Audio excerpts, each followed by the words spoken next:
Peringatan, saya bukan penasehat keuangan. Video ini hanya berupa informasi dan edukasi saja. Lakukan riset kalian sendiri bila ingin terjun ke dunia investasi. Ingat, investasi kripto dapat menimbulkan kerugian yang cukup besar. Hai, selamat datang di channel The Web Venture di Weekend Crypto. Minggu ini pergerakan cryptocurrency pada umumnya berwarna merah.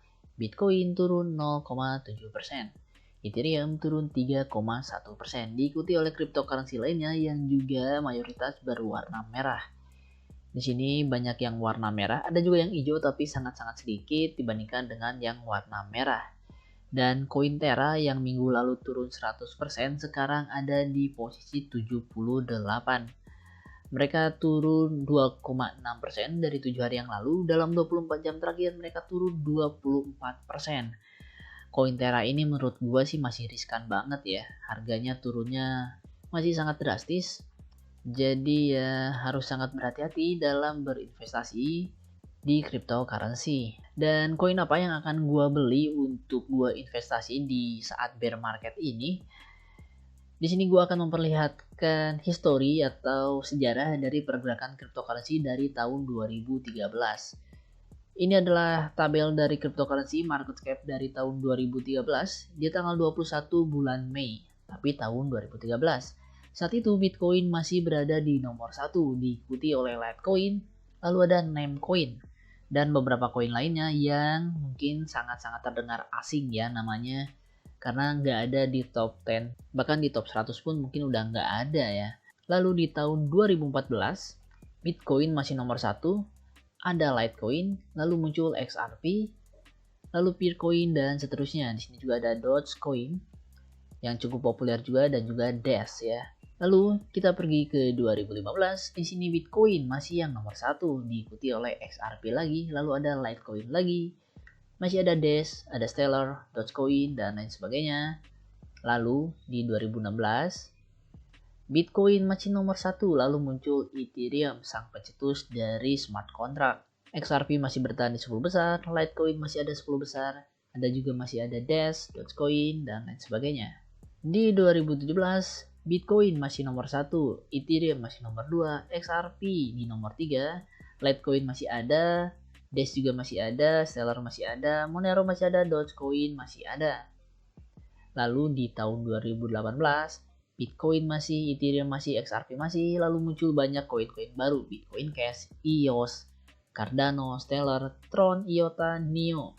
IOTA ini bahkan disebut-sebut sebagai salah satu masa depan dari cryptocurrency saat itu ya di tahun 2018. Tapi kita lihat apa yang terjadi di 2019. IOTA hilang, nggak ada. Bitcoin masih nomor 1, Ethereum masih nomor 2, XRP pun masih cukup kuat di nomor 3. Ada Bitcoin Cash, EOS, Litecoin, dan lain sebagainya. Lalu di tahun 2020, Bitcoin masih yang nomor 1, Ethereum masih yang nomor 2. Lalu muncul Tether yang adalah stablecoin di nomor 3. XRP masih bertahan juga di 10 besar. Litecoin juga masih ada. Lalu ada Binance Coin juga. EOS juga masih bertahan. Ada Tezos, Cardano. Lalu kita lihat di tahun 2021, Bitcoin masih tidak terkalahkan dan masih diikuti oleh Ethereum. Setelah itu ada Cardano yang naik melesat ke nomor 5, Binance di nomor 4, muncul Polkadot, Internet Komputer, USD Coin, Bitcoin Cash, Uniswap di tahun 2021. Di tahun 2022 ini, hari ini, Bitcoin masih yang nomor 1, Ethereum masih yang nomor 2. Lalu koin-koinnya masih mengikuti BNB dan XRP masih bertahan juga. Masih ada Cardano, lalu ada Solana, Dogecoin, Polkadot, dan lain sebagainya. Jadi, koin apa yang pasti akan gue investasikan?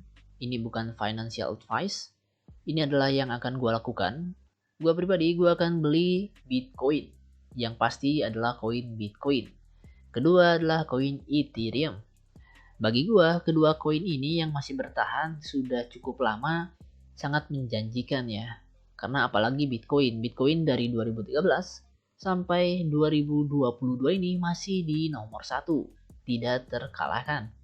Ethereum muncul di tahun 2016, selalu di nomor 2. Mereka sudah bertahan sekitar 6 tahun di nomor 2 dan cukup konsisten juga dengan proyek-proyeknya. Jadi Bitcoin dan Ethereum nomor 1 dan nomor 2 adalah hal yang pasti bagi gua untuk diinvestasikan. Not financial advice ya, sekali lagi bukan saran untuk investasi. Ini adalah apa yang akan gua lakukan.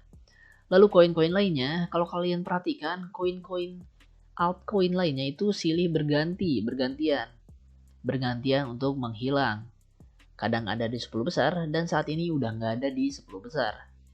Misalkan di sini ada EOS yang cukup bertahan juga di posisi 5 tahun 2018. 2019 ada di posisi 5 juga. 2020 turun ke posisi 9 lalu hilang dari 10 besar. Kalau kita search di mana EOS sekarang ada di posisi 53. Jadi kita harus berhati-hati dalam berinvestasi pada altcoin.